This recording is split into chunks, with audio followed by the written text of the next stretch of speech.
So the reason that we're here is because Dr. Namazikhah, the founder and CEO of the IMAN Cultural Center, decided many years ago that he was going to, like Abraham, have an open house. And in memory of his beloved daughter, he knew there would have to be a place for all faiths. And so he has been so generous in allowing interfaith organizations and organizations of goodwill to come here to have meetings and to gather. He's really a star in the interfaith community. He's modest. He'll never tell you these things, but I'm telling them to you because I want you to understand that the person that made this possible is someone who's continuously giving to the community. He knows Marianne because she was here in 2013 when she was running for Congress, and she was also at his home.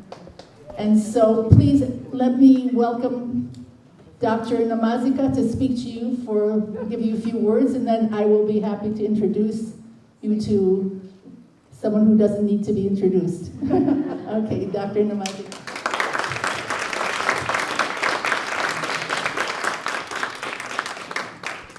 It's a great pleasure to welcome our presidential candidate, Marianne Williamson, and all of you into this center. As you see at the door, this is the only center in the world that has the symbol of all three religions at the door. We have the Interfaith Festival of Unity twice a year. The next one is going to be April 7th. In last one, we had one of the rabbis who was on the panel said the issue of the Palestine and Israel will be solved if Israel is going to be run by an Israeli mother and Palestine is going to be run by a Palestinian mother. I think the issue of the United States will be solved if it's going to be run by American mother. And today I voted for Marianne Williamson, and it's a pleasure to have her here. And I don't want to take your time. I have a lot to talk about. It's not my stage, it's Marianne's stage. Thank you.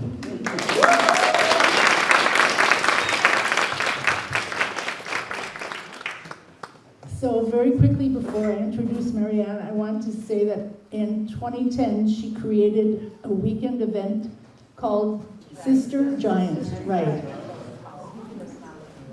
I was mesmerized, so much so that when she invited a group of us to accompany her to Kenya for a microfinance conference, in that moment I had no interest in and really didn't know that much about it, I felt I had to be there. And so she took a group of women with her, and not only did we attend the conference and had an opportunity to meet Muhammad Yunus, who got the Nobel Peace Prize, but every evening she met with us in the hotel, and she worked with each woman individually and coached them so that when we got back to the States, we could talk about our experience, that we would be poised, that we would be articulate. She did that. She didn't have to do that, but I saw how she worked with every one of the women. And so from that moment, before I knew she was going to run for Congress or for president, I knew that this was a woman I wanted to be near. And when we got back, at a very important event at the Saban Theater, Marianne was coaching women to run for office. She said, this is the moment. Even if it's for public education office, doesn't matter, whatever it is, run. And over 100 people women came on the stage and made a commitment that day to run for office. And then she had an amazing epiphany herself, which was, I'm encouraging everybody else to run, what about me? And she stepped forward in the biggest way possible. Marianne Williamson believes the transformation of American society requires that we address the root causes of our problems and not only their symptoms. The basis of her campaign is an agenda for an economic U-turn, a return of power from the hands of a small corporate elite to the average citizens of the United States.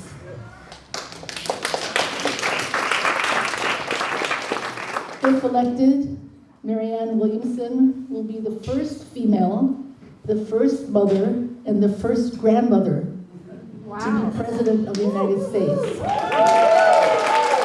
Okay, put your hands together for Marianne Williamson. Thank you, thank you, thank you, thank you. Ah, I love you, thank you so much. So much, thank you. Thank you, Ruth, thank you to all of you. Thank you, Dr. Namazikhah, thank you so much. Thank you to Ruth, and I want to say a little bit about both of you. You know, we are today, I see some old friends as well as new friends. It's so wonderful to see all of you. Thank you. We are standing in this very place in a real vortex of power. First of all, being here at the IMAN Cultural Center, which has for a long time now celebrated interfaith relationships and intercultural peace building. What could possibly be more relevant to the world than that today? And also the work that Ruth has been doing in this area for years. And it reminds me of something, I think I wrote about it in a book, but I know I've talked about it. I said, you know, it used to be, like when I was growing up, your mother would think she was giving you a really healthy meal because there was a big steak in the middle of the plate. And then there was a little piece of parsley on the side. And you ate the steak and you ignored the parsley. Today we realize the parsley has all the vitamins, the parsley has the healthy stuff, and the steak is what too much of will kill you if you're not careful. And that's how I see things like this place. For a long time, this was seen as, oh, you know, nice people, they're doing such nice work, and today we realize this and everything that a place like this represents, this is where the power lies. So to you, sir, and to you, Ruth, holding this space, standing with this, being the receptacle of this kind of energy for so many years, I truly honor you, and I thank you for what you have done, teaching me, mentoring me, and grounding me in the things that are most important. So thank you so much. Thank you. Thank you. And this is also not only all of the things that I just mentioned, but also that we are in Los Angeles. I know from my own life, most of my adult life having been spent here, my career beginning here, giving birth to my daughter here. There are many ways in which this is my soul's base. And one of the things I know from experience about Los Angeles, you know, I've often said that my career, no other city would have given it to me. Because in Los Angeles, and I think this is true of California in general, but particularly California, oh, you're doing something new that's never been done, ooh, cool. Whereas there are so many places in this country, what are you doing? That's not what we do. Who are you? Who let you in here? That's not what we say in California. And so I'm very aware. You know, other places will celebrate you once you've made it. But California thinks the fact that nobody's heard of you yet, that's so cool. So I not only have experienced that, but I feel it being right here with you today. Oh, you're running for president? That's cool. As opposed to, who are you and who let you in here? Which to me is the real problem we need to take care of. So, we are in the middle of a vortex in many different ways, including the fact that this is a campaign. And you in California are voting on Tuesday, if you have not voted already, in an extremely important election. And so I want to talk about this election in the context of the larger story of the United States, both historically and where we are today. First of all, I want to talk about the word politics. The word politics comes from the Latin root politea, which means of the people. Now, there's a radicalism to all that. There is a profundity to all that, this notion of we the people. And we the people as the governing force, we the people as theoretically the receptacles, not only of governing power, but we the people as in whose safety, well-being, and health should be put first, should be the bottom line, and a government that is run by the principle of the securing of our inalienable rights of life, liberty, and the pursuit of happiness, that is so profound. It was profound when it was established in 1776, and it is equally profound today. But today, like other generations before us, we find the very notion of we the people as both governing force and the power whose safety, health, and well-being should be the bottom line under assault. And I want to talk to you about the larger historical context, not only of those rights and the responsibilities granted us as we the people, but also as the receivers and witness to the forces that would limit our capacity to be so powerful. So I'd like to go back to 1776. In 1776, 56 very brave men signed a document. Now that document is America's North Star. It is our mission statement. And it is said in the Jewish religion that every generation must rediscover God for itself. And every generation of Americans should rediscover what the Declaration of Independence means to us. If those first principles, that mission statement, is simply inscribed on marble walls somewhere, or written on parchment under glass in Washington somewhere, then the principles lose their moral force. We lose our emotional and psychological connection to those principles. Now, those principles are very empowering to us. And so we don't want to disconnect from those principles, because when we disconnect from them, we are easily played. So let's revisit them first of all. Number one, the very idea that all men are created equal. Now that right there was a repudiation of centuries and longer of political systems in which the idea of the equality of all people would have been considered outrageous. No, God gave power to the king. God gave power to the queen. What are you talking about? God gave power to their rich friends, their cronies, their aristocrats, and everybody else. It's understood. It's the entire political, social, and economic system is based on the fact that everybody else in some way or another lives to serve them. So that right there was unbelievably radical in 1776, and it's unbelievably radical today. The idea that all of us are created equal. Doesn't matter. The ideal says gay, straight, male, female, black, white, brown, Hindu, Muslim, Jewish, Christian, no matter what your ethnicity. Once again, we've never fully manifested. Nobody here is stupid. But at our best, generations have stood for those principles, have protected those principles from assault, and have expanded the franchise. Now, it only gets more radical from there. Not only is it that all men are created equal, but that all are given by their creator. Notice, and there's a spiritual issue here. It doesn't say made. It talks about creator, created, okay, with what are deemed inalienable rights of life, of liberty, and the pursuit of happiness. Inalienable, given by God. Okay, then it gets even more radical. That the purpose of government, as it says in the Declaration, that governments are instituted to secure those rights, not thwart those rights, not undercut those rights, not diminish those rights or deny those rights. And then the most radical thing of all is the climax, which is, and if government is not doing that job, it is the right of the people to alter it or to abolish it.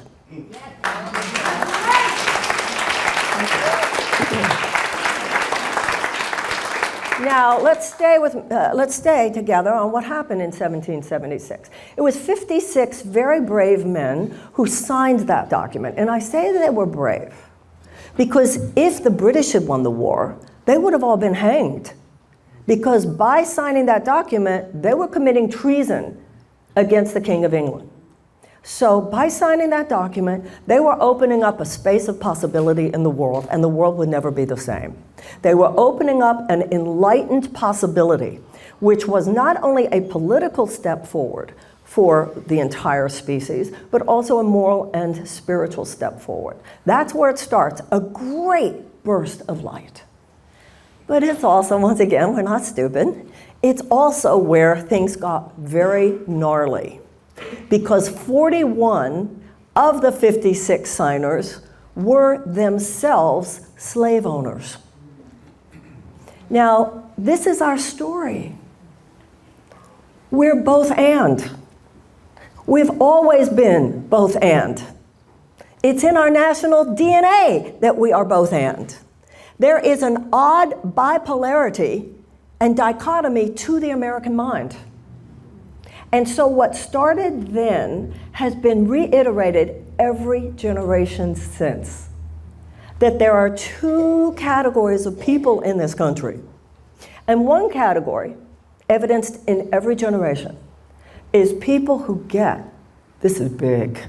This is really big. And this gives me not only rights, but it gives me the responsibility as a citizen to make sure that those rights are protected and expanded in whatever way possible. Yeah. And there have been people who have struggled for that, who have sacrificed for that, and who have died for that. But there have also been, and there also are, and have been since every generation from the very beginning, those who always, for their own ideological and or financial purposes, had no intention of seeing those principles made manifest, because to them, their property rights were more important than the right of the people to be safe, to be free, to be healthy, and to be happy. That's always been the struggle. And every generation has lived it out, some more dramatically than others. So how have our ancestors handled this? Well, if you look at how our ancestors have handled this, there's a lot to be deeply impressed by. Slavery was obviously an institutional expression of resistance to life, liberty, and the pursuit of happiness. A generation of Americans, more than one generation, rose up and rejected that and responded to slavery with abolition. A generation rose up in the face of the institutional suppression of women, rose up with the women's suffragist movement and the passage of the 19th Amendment. A generation rose up against the financial inequities of the Gilded Age. They rose up and they established the organized labor movement. And a generation rose up and responded to segregation and the institutional suppression of black people in the American South. They rose up with the Civil Rights Movement, desegregated the American South, the Voting Rights, the Civil Rights Act, and so forth. I'm running for president because it's our turn now.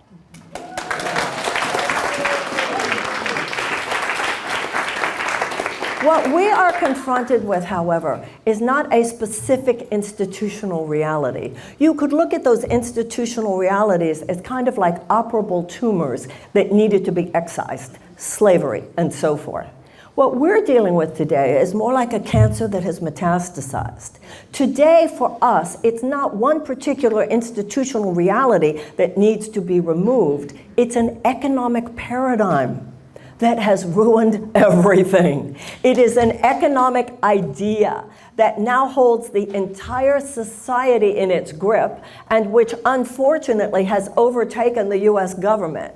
It is the very idea that for some reason, short-term profit maximization for huge corporate entities should be placed before and above safety, health, and well-being of the American people.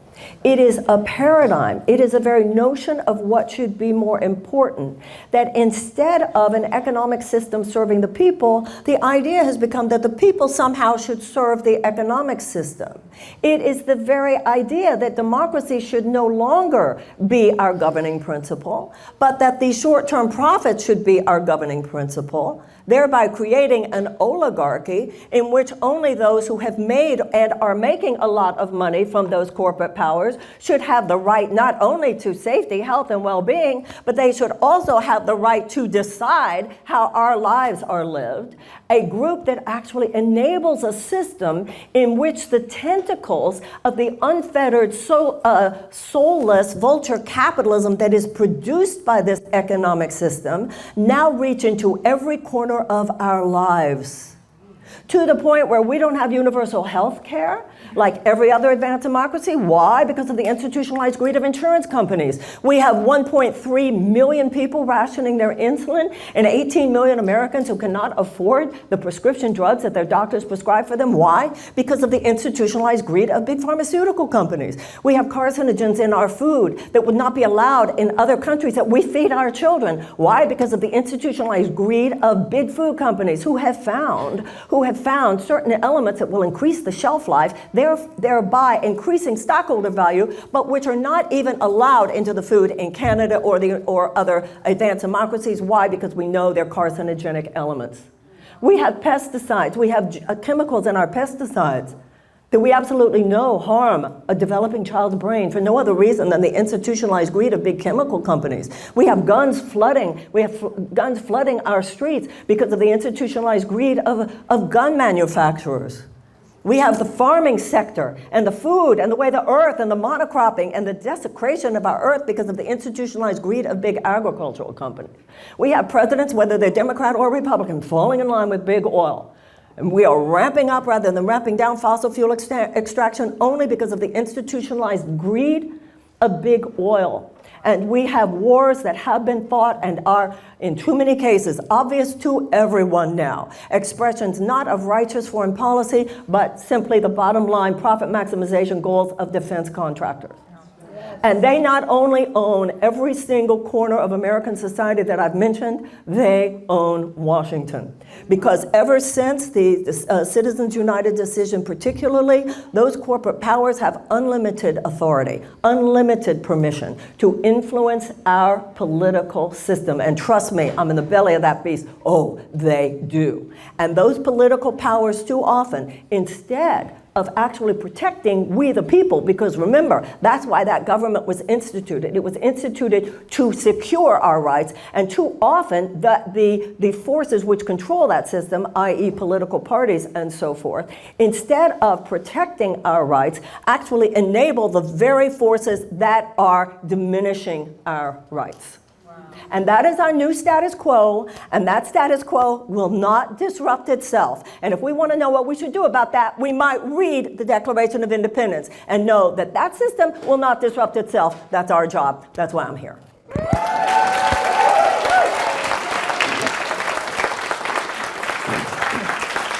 Now, I heard Gabor Mate say something very interesting. He said that he had grown up in Hungary. He knew what a controlled society looks and feels like. And he said, but I'll tell you, the United States today is a more controlled society because it is so sophisticated. The narratives that are spun, the psyops, you can't possibly listen to her. She's not qualified. Because their idea of qualified is qualified to perpetuate the system as it is. They would have us think only people who have spent years, have had years of experience driving that car that drove us into this ditch should possibly be considered qualified to drive us out of the ditch. I see it completely different. To me, if you've been too involved with that system, it should automatically disqualify you in the mind of a conscious American citizen. Because the qualification to really know what's wrong and name what's wrong, to have the chutzpah, to just say what we all know. You know, I read about an article about myself years ago when I was here living in Los Angeles with the spiritual and the metaphysical lectures and stuff. And I read an article that said something about me that I think applies to what I'm doing now. It said, Marianne Williamson isn't saying anything everybody else is saying. She just says it when the microphone is on. I'm not saying anything here today you don't already know. Maybe I'll mention a statistic or two, like 1 in 4 Americans live with medical debt, 75 to 90 million Americans either underinsured or uninsured, millions who, yeah, their Obamacare, their insurance will pay for them to go to the doctor, but it won't pay for the tests that the doctor wants you to have. It won't pay for the operation the doctor wants you to have. And it won't even, among those 18 million that I mentioned already, won't pay for the drugs that the doctor is trying to prescribe to you. 68,000 Americans dying every year from lack of health care. Over half the bankruptcies in the United States are based on medical debt. That 1 in 4 Americans living with medical debt. Last year alone, the profits of the top 5 pharmaceutical companies was 88 billion. No, that was 80 billion. and the medical debt in the United States was 88 billion. We have, I can't even imagine, for those of you who are older, just join with me in thinking about who you were when you were in your 20s. Okay, you got that? Could you, when you were in your 20s, have handled tens of thousands of dollars of college loan debt? No way. Would you even be here today? So let's think about this. See, for those of you who are young, I'm going to describe to you a land long ago and far away. I mean, you intellectually know that I'm telling you the truth, but part of you is saying this has got to be a fairy tale. And those of you who are older are going, no, she's right. So I'm going to do it. Are you ready, youngins? I'm going to describe to you a long ago and far away land. It was called the 1970s. You ready for this? There were no college loan debts because there were tuition-free colleges. University of Texas had a system. University of California had the best system. University of Florida had a system. But it was more than that. The average American couple could afford a house. The average American couple could afford a car. The average American couple could afford a yearly vacation. The average American couple could afford for one parent to stay home with the kids if they wished. One salary could support a family of 4. And that average American couple could afford to send not one, but several kids to college. You know what that is? That's called a thriving middle class. You cannot have a thriving democracy where you do not have a thriving middle class. As the late Supreme Court Justice Louis Brandeis said, you can either have large amounts of money concentrated in the hands of a few, or you can have democracy. You cannot have both. I read a book several years ago called The Gardens of Democracy. And the way it described it, it said, imagine if all the blood in the body went into your left arm. Blood has to circulate. Opportunity has to circulate.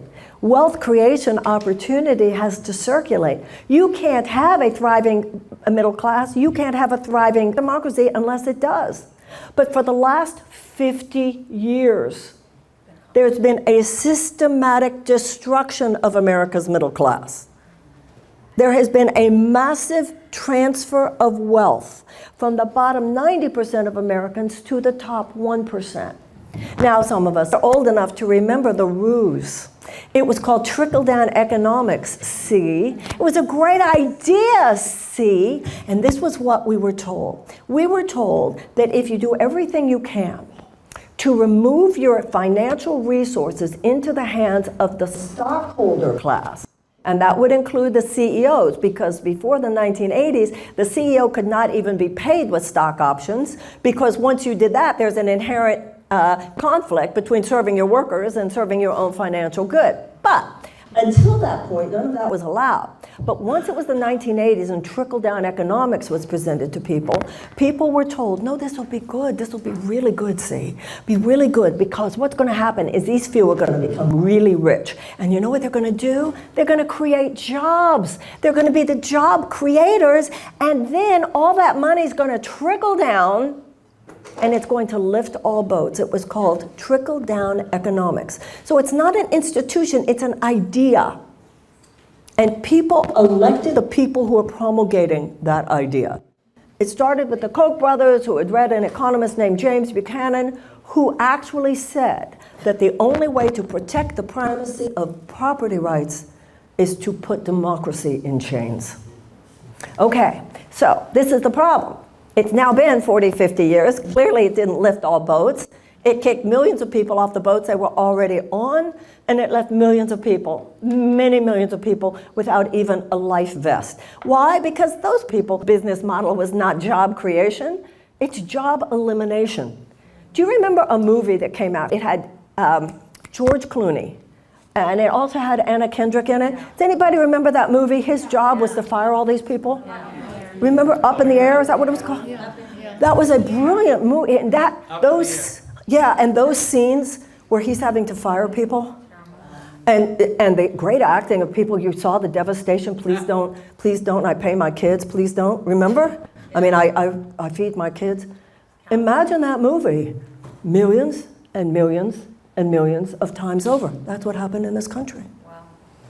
Because their job, as I said, their business model was not job creation, it was job elimination. Squeeze everything you can out of the worker. The idea was you're going to give all that money to the stockholders, but at the expense of the other stakeholders in the situation. Other stakeholders like workers, other stakeholders like the community, other stakeholders like the environment, other stakeholder options like the safety at work.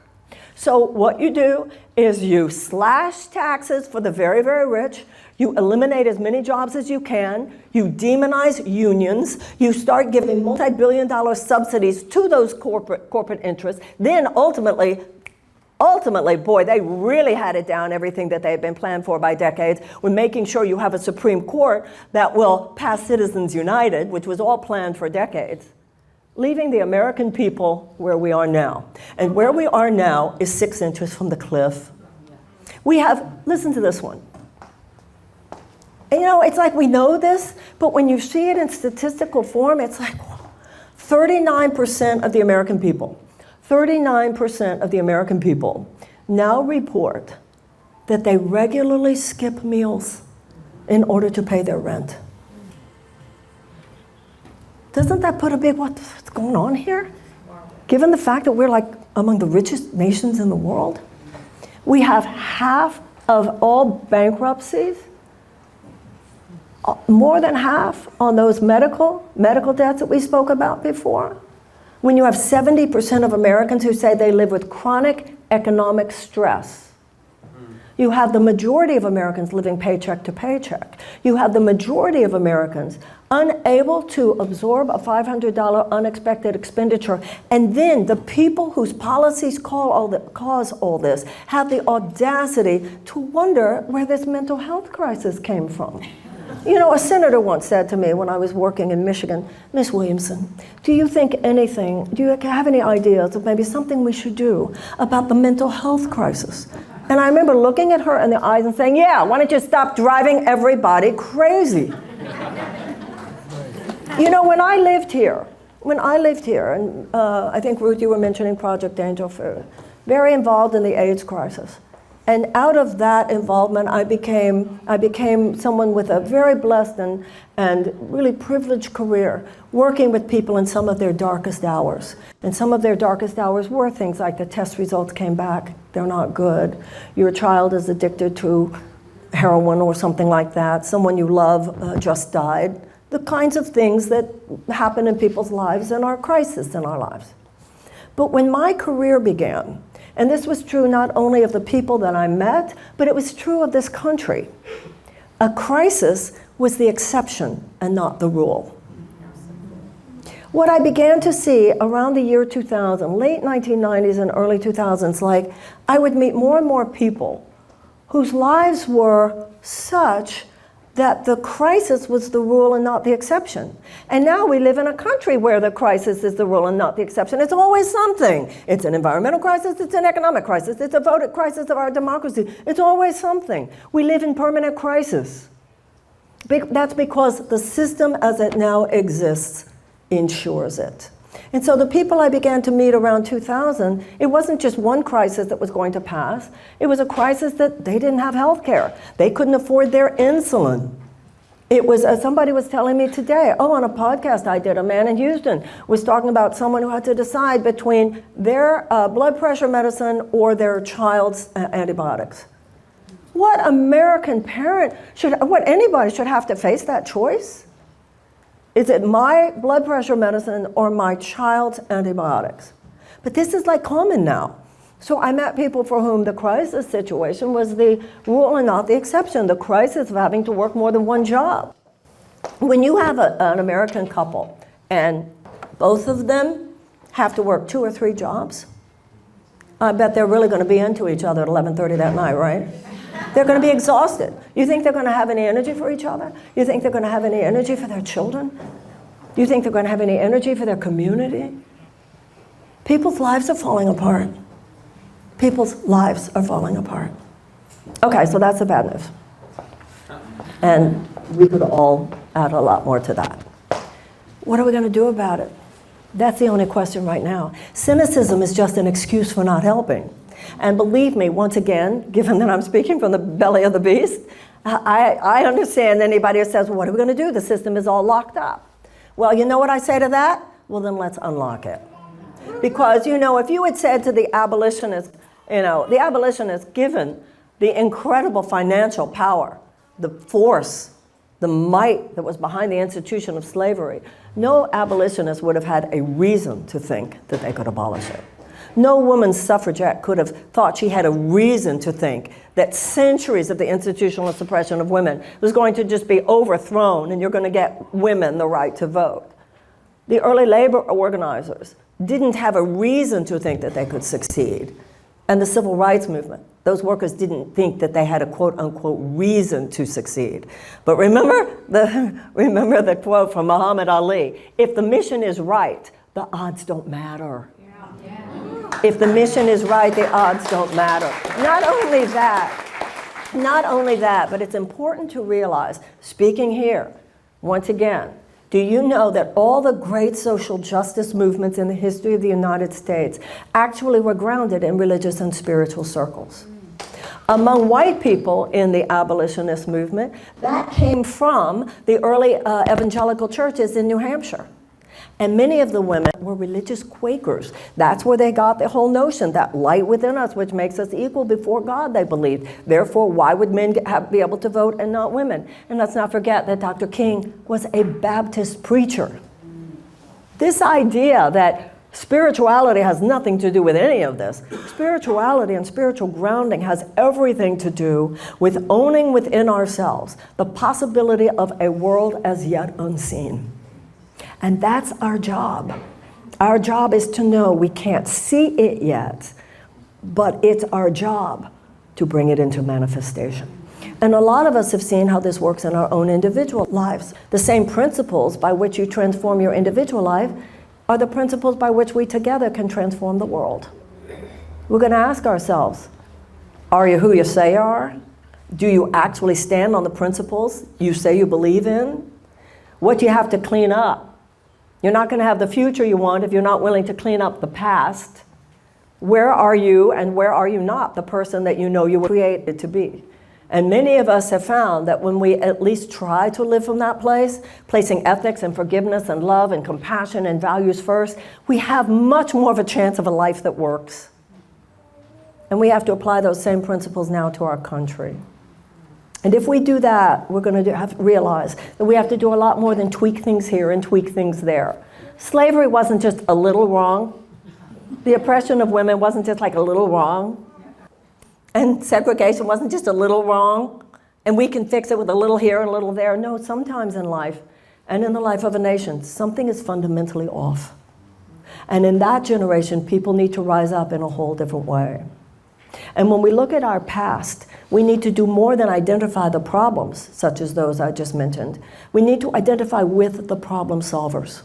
What were the characterological aspects of an abolitionist? What were the characterological aspects of a woman suffragist? What were the characterological aspects of an early labor organizer? What were the characterological aspects of those who fought in the civil rights movement?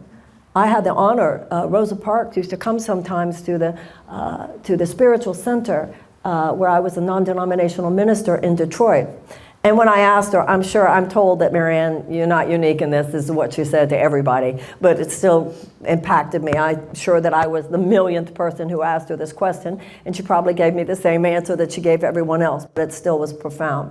I said, Rosa, what made you do it? What made you say that you wouldn't get, what made you say that you wouldn't get up? What made you do it? And she responded, I was tired. Now, and then I started asking her, what does that mean? What does that mean? I think she was very patient with me.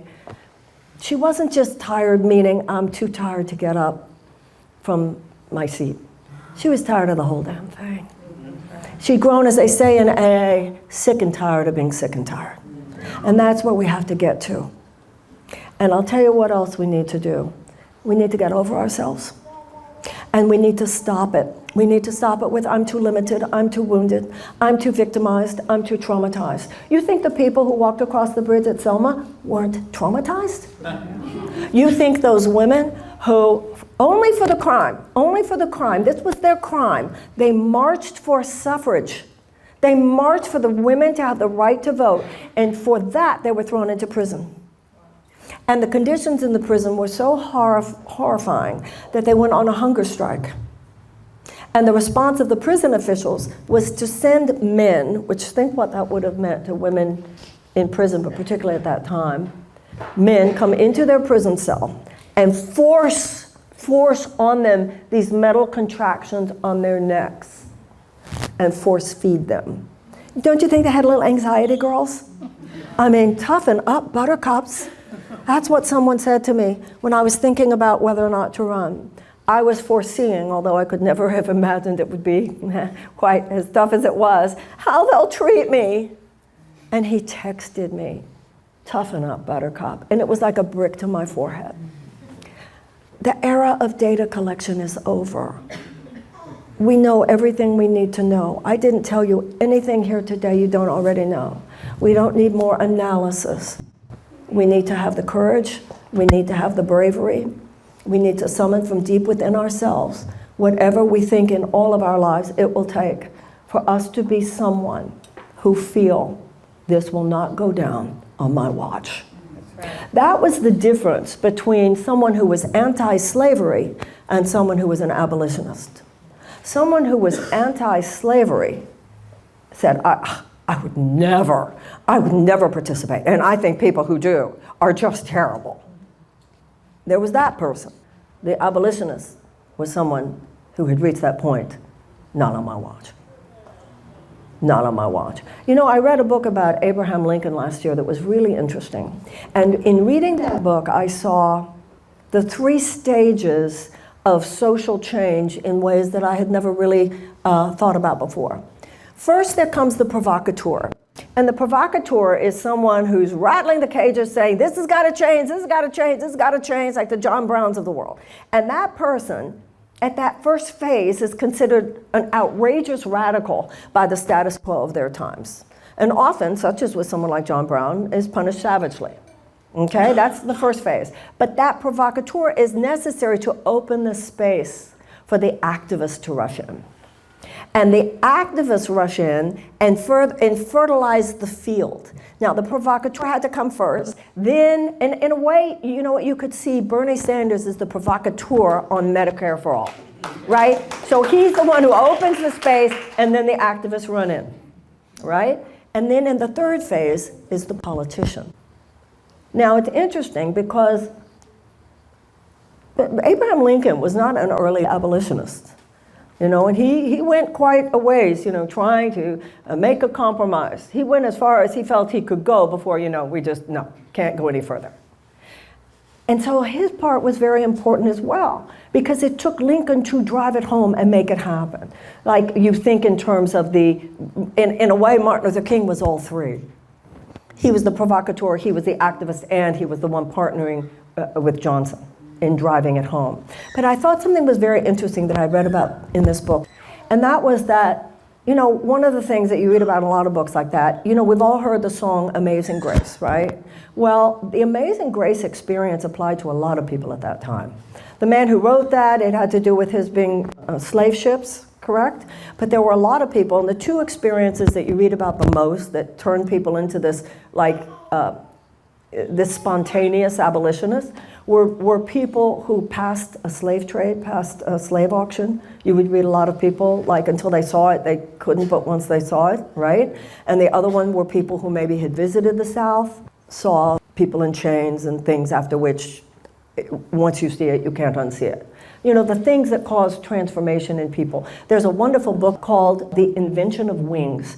I highly recommend it. It's a fictional drama about 2 women who actually lived called the Grimke Sisters. And the Grimke Sisters were born in Charleston, South Carolina, to a slave-owning family. And it's about their transformation. They became leading abolitionists and leading feminists.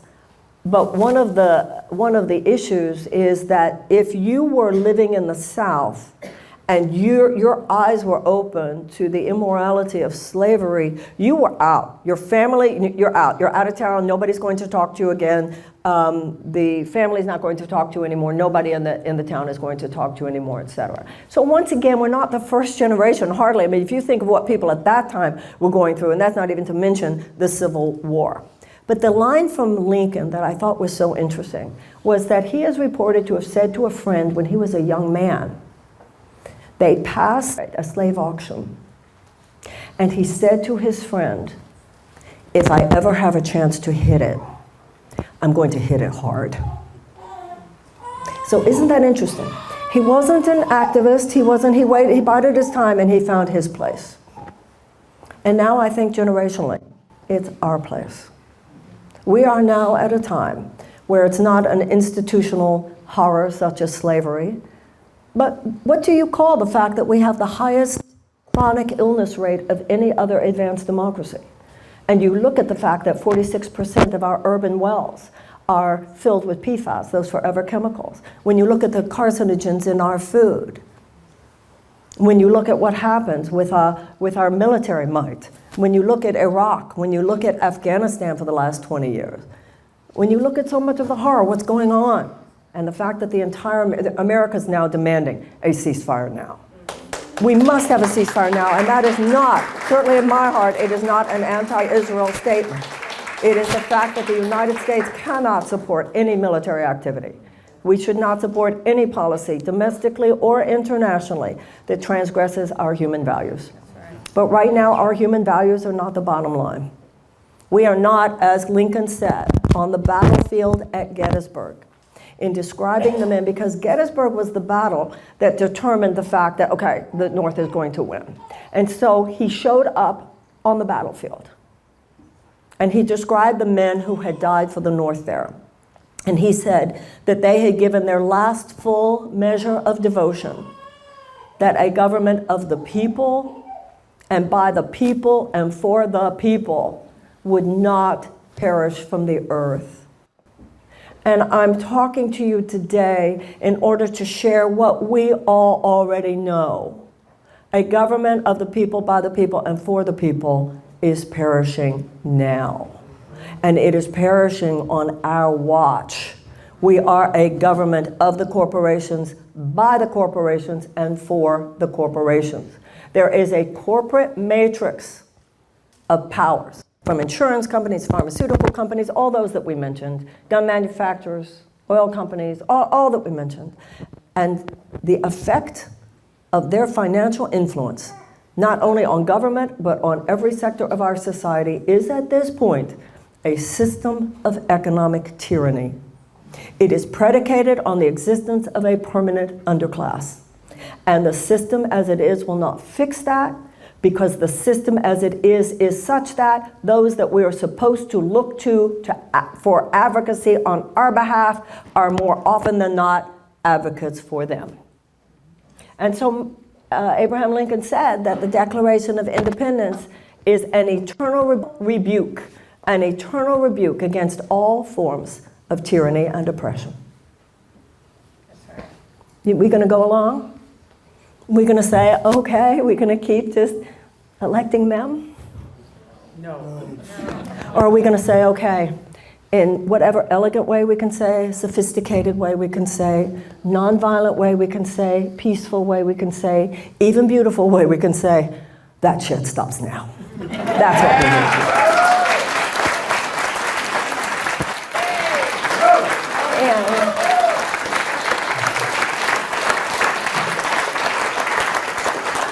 The beauty of California, the genius of California, is that those of us who live here, have lived here for in whatever way, are infused with the consciousness of California, we don't think we have to go along with the way everybody else is doing it.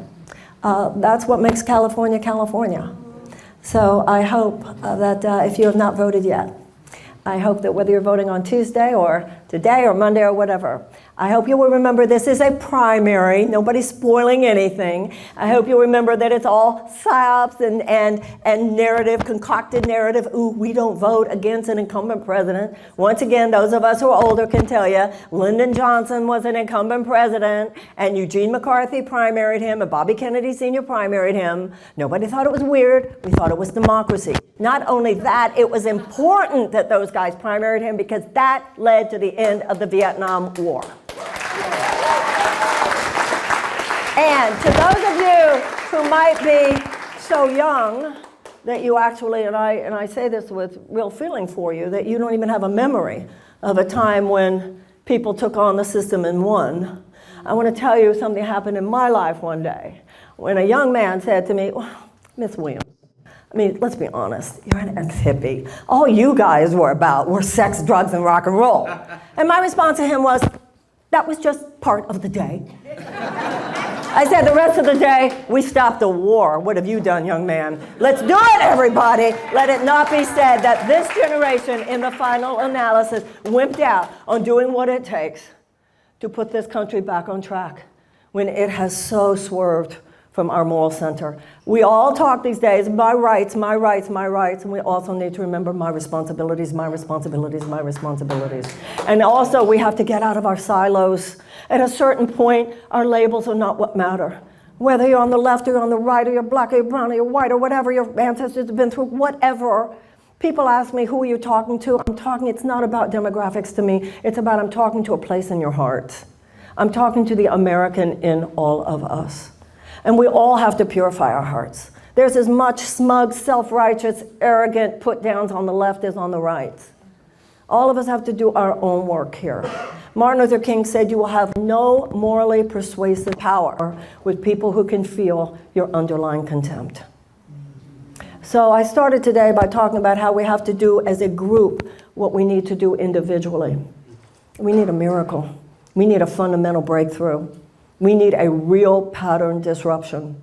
But you know what fertilizes that field of possibility more than anything else? Is love. And Martin Luther King said, we have to have external changes in our circumstances and internal shifts in the quality of our souls. People say, well, do I work on my inner life or do I work on outer things? We do both. There are a lot of hours in the day. This is the 21st century. The 20th century was all about mechanistic change. The world is a big machine. If you don't like the world, tweak the pieces of the machine. This is the 21st century now. A British physicist, James Jeans, said it turns out the world is not one big machine, it's one big thought. It's a much more holistic, whole person, integrative perspective that's going to bring forth the new. Politics today is a product of 20th century thinking. We need to cut the cord with the transactional model. We need to introduce a transformational model. And to young people who don't understand why you have to live your lives at the effect of bad economic ideas left over from the 20th century, I agree with you.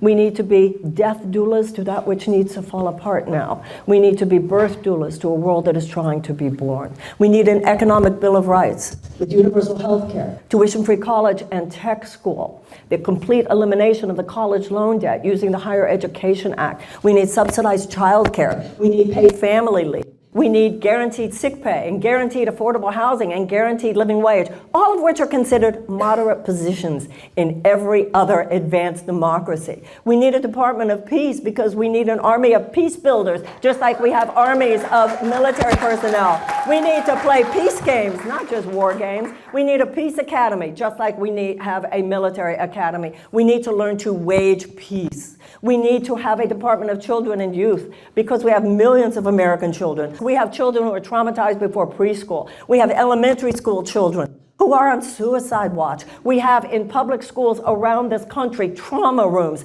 and we need to end America's war on drugs. We need to end America's war on drugs because it has not done anything to solve the problem. It has exacerbated it. It is fuel for the prison industrial complex. Almost half of our federal prisoners are nonviolent drug offenders, most of whom should be home raising their kids, so those kids probably wouldn't be so traumatized by the time they are in preschool. And it would also help us at the southern border, because when we undercut the power of the drug cartels by removing their black market, we will not only save many people's lives, but we will also have the bandwidth and the resources to go after the one we really have to go after, which is fentanyl. We have so much we need to do. And yes, we need a ceasefire now. On the ceasefire now issue, I will take you back to this room, to the fact that we must build peace among peoples, and that includes among religions. Anybody on either left or right who exalts the rights of one people, either Israelis or Palestinians, at the expense of empathy for the rights and the needs of the other people, are not paving the way to a sustainable future. America's highest ally should be humanity itself. We should stand for the safety, the peace, and the security and the sovereignty of both peoples. We must remember that poem of Rumi, out beyond all ideas of good and bad, right or wrong, there is a field, I'll meet you there. We have a lot to do. And in order to do so much, we have to become the people who are capable of doing it. It will take many things. It will take more than one person. It will take more than 1,000 people. I don't want you to send me to Washington to fight for you. That's not my idea of a good time. But I would love to co-create with you a new chapter of American history. And the same forces that a president needs to deal with in Washington, you need to deal with in Los Angeles, and you need to deal with in Sacramento. Together, we can cut the cord with a very aberrational chapter of American history. We can give birth to something new. Now, if you are interested in that, I just want to leave you with a personal motto that's been helpful to me. Might be helpful to you. Maybe this is the language that feels right to you or not, but the concept works. Pray in the morning and kick ass in the afternoon. Thank you very, very much. Thank you so much. Thank you. Thank you. Thank you so much. Thank you. Thank you.